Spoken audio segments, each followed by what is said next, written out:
como te digo, siempre se ha condenado el pecado, no el pecador. Por ejemplo, tú, imagínate que tú eres un asesino. Yo siempre voy a condenar lo que has hecho, pero a ti nunca. O sea, tú siempre vas a tener la oportunidad de acercarte al perdón y yo siempre te voy a acoger de la misma manera que puedo acoger a otra persona. Porque sé que a una persona. Siempre y cuando crea en tu Dios.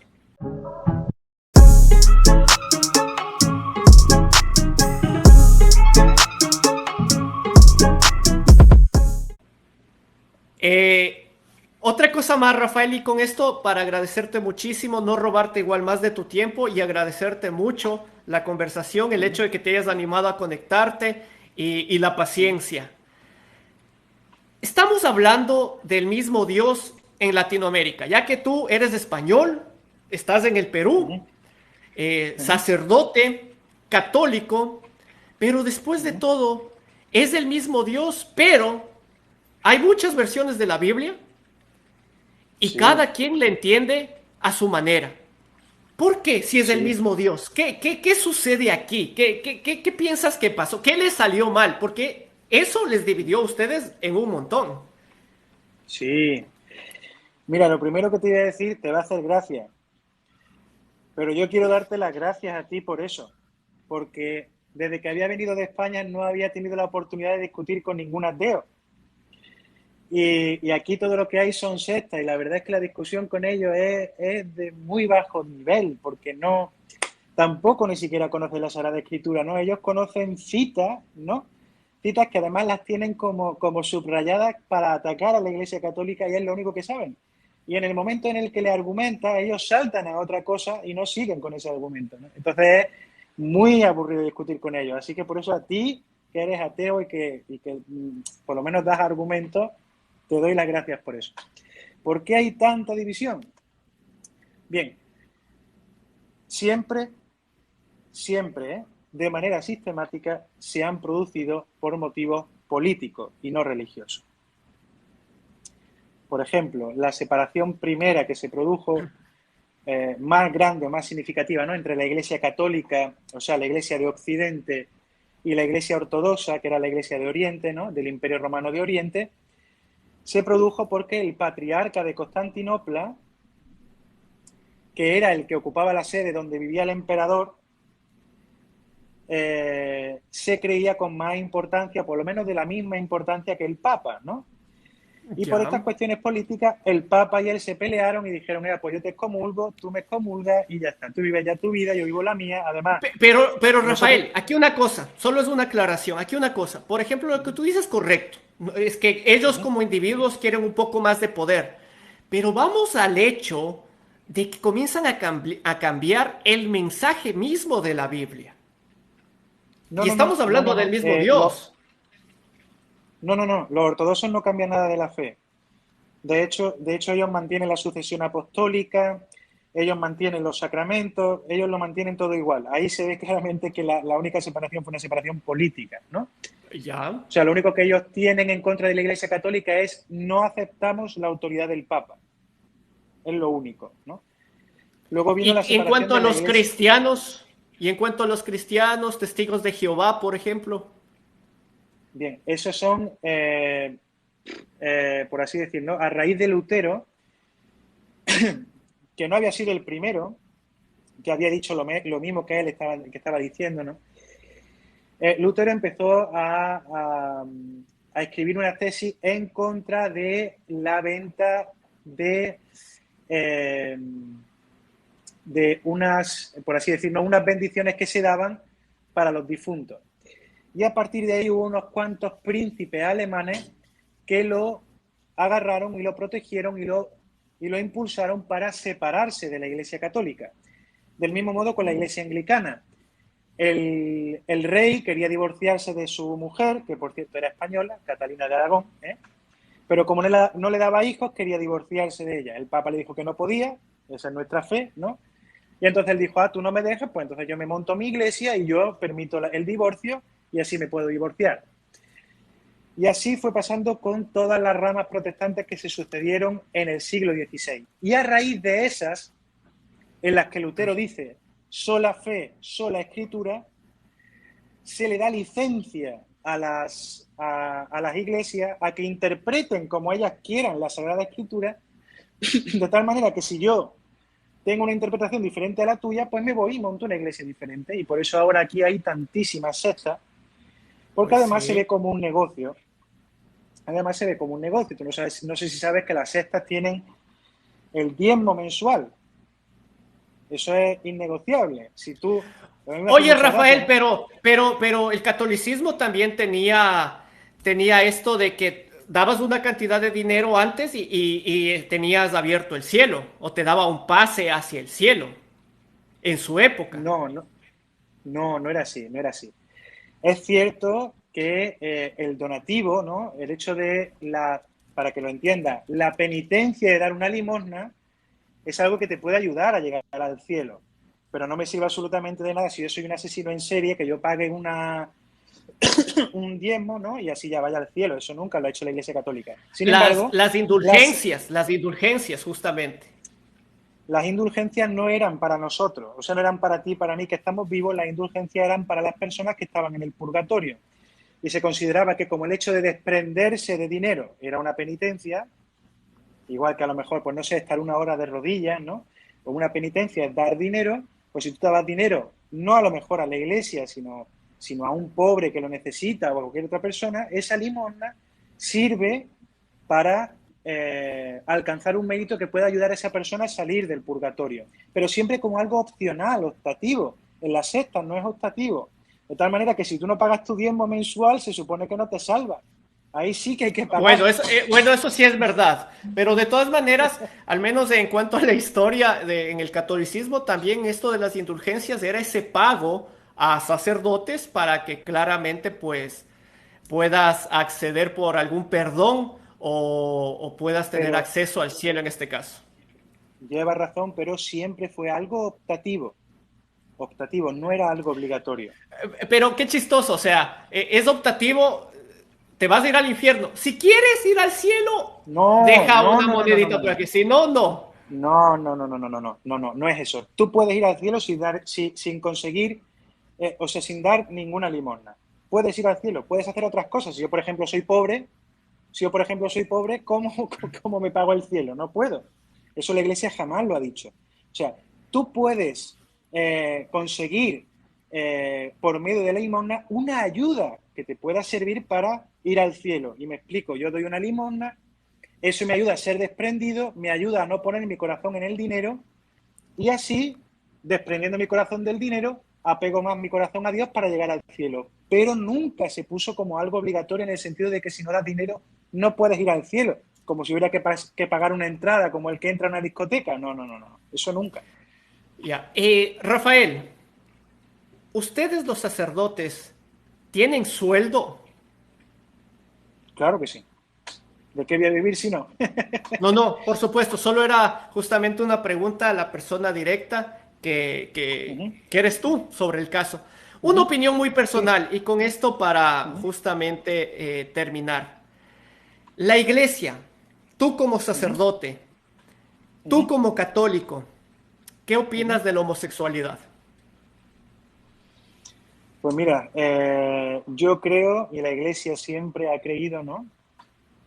Que siempre se debe condenar al pecado, pero nunca al pecador. ¿Cómo separas esto?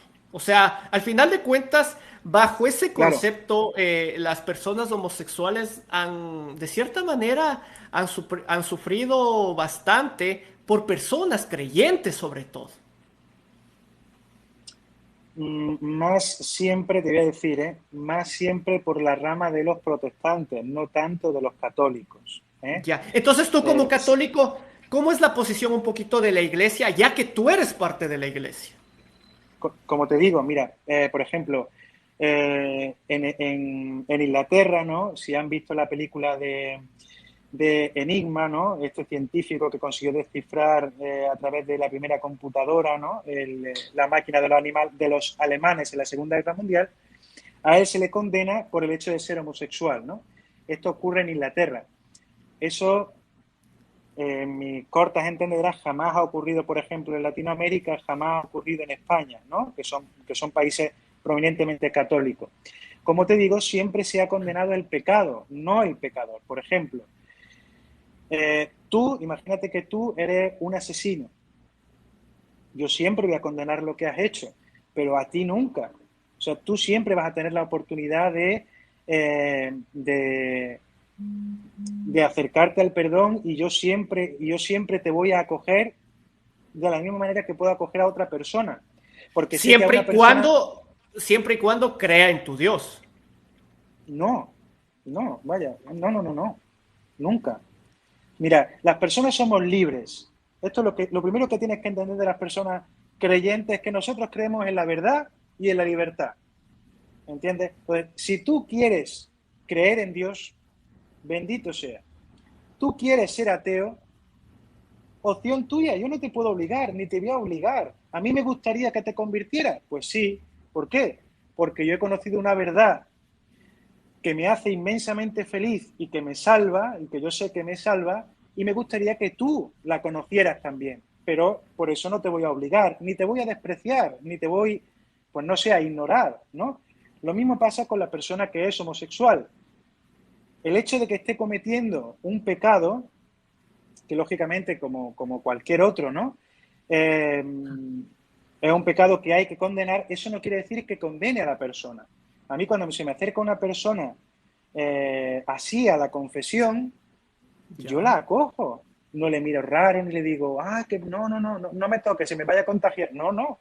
Yo la acojo, la escucho, la intento comprender, la intento aconsejar y la intento perdonar.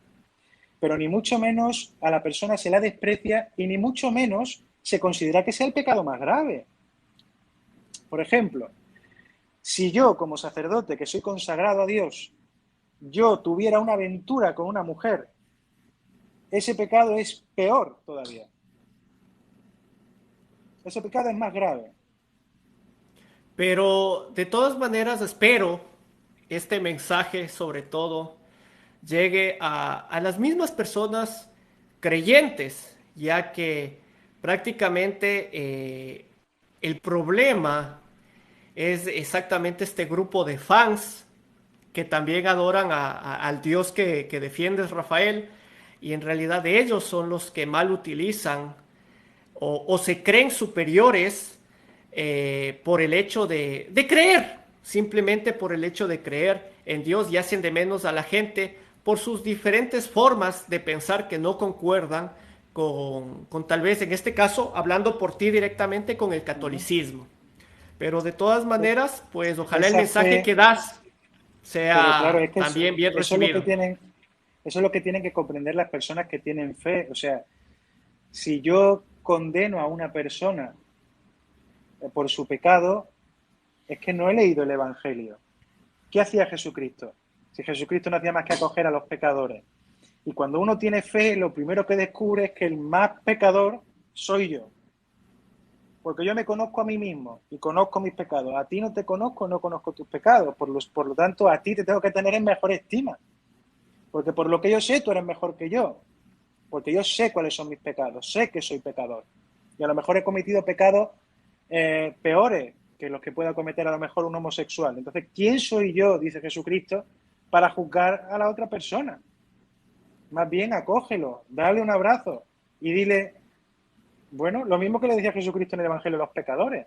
Eso eran los fariseos, tú date cuenta. Por eso yo siempre comparo a nuestros hermanitos de la secta, los comparo con los fariseos del Evangelio, ¿no? Porque los fariseos sí que juzgaban a los pecadores, ¿no? Y decían, no, a esta hay que apedrearla. ¿Por qué? Porque ha cometido adulterio. La ley de Moisés dice que hay que apedrearla, apedreémosla. Eso no es lo que dice Jesús. ¿Qué dice Jesús? El que esté sin pecado, que tire la primera piedra. Y todos se De todas marchan. maneras, el mensaje que ha evolucionado en el tiempo también del catolicismo, yo creo que es uno de los mejores mensajes sobre Dios que ha ido evolucionando y que se ha ido acoplando a las épocas de una manera inteligente, la llamaría yo. Después de todo, es un mensaje de paz y amor. Penosamente que no lo entiende la mayoría de los mismos creyentes. Entonces, al final de cuentas, este mundo necesita gente buena. Crea en el Dios que crea, o como en mi caso, no crea en ningún Dios. Pero después de todo, este mundo necesita gente buena. Y ojalá algún rato haya más buenos que malos. Rafael, no me queda más que agradecerte tu tiempo, agradecerte tu paciencia y no sé, algo más que quieras decir, bienvenido sea. Yo solamente quería decirte, ¿no?, que a mí lo que me gustaría también sería tener un debate contigo sobre la existencia de Dios. Ya. Que para eso yo también hice un vídeo, ¿no?, invitándote a debatir precisamente sobre el tema, porque me parece muy interesante, ¿no? Porque aunque te parece lo que te voy a decir, que Dios exista, no es cuestión, me encantaría poder contigo. Te cuento que te escuché un poco entrecortado, pero entendí la parte en que me invitas al debate. Aprovechando que estamos aquí conectados en vivo en esta tertulia, en esta conversación, acepto el debate. Ya nos ponemos un poquito de acuerdo el día y la hora para hacerlo de mejor manera y bienvenido sea. Agradezco muchísimo igualmente la apertura para que podamos conversar. Así que a toda la gente que nos está conectada y nos está viendo, con Rafael, la próxima vez que nos veamos va a ser en un debate sobre la existencia de Dios. Así que queda aceptado en este live también y nosotros ya coordinamos ahí la fecha y hora para tomarnos 1 o 2 horitas, pero ya en un formato de debate. Estupendo. Muchísimas gracias. Rafael, millón agradecido, una linda noche y muchísimas gracias a ti. Igualmente, buenas noches. Buenas noches. Esto ha sido una noche más de tertulia. Rafael, para las personas que recién se conectaron, sacerdote católico de España, que actualmente por su vocación, por su profesión, se encuentra en el Perú. Acaba igualmente de hacerlo público para que se dé un debate y el debate ha sido aceptado. Próximamente les estaré igualmente avisando la fecha y hora. No me queda más que agradecerles la compañía. Espero que les haya gustado la conversación. Miren, de manera improvisada nos conectamos aquí con la gente y oh sorpresa, el día de hoy alguien directamente de representante de la religión católica estuvo conversando con nosotros. Nos vemos en una próxima tertulia. Ateos y no ateos. Gracias por la compañía. Si no me sigues, sígueme, Ateo Digital. Y no te olvides, en mi perfil, suscríbete en YouTube, que todos los conversatorios, todos los debates, después suben a YouTube. Linda noche. Chao.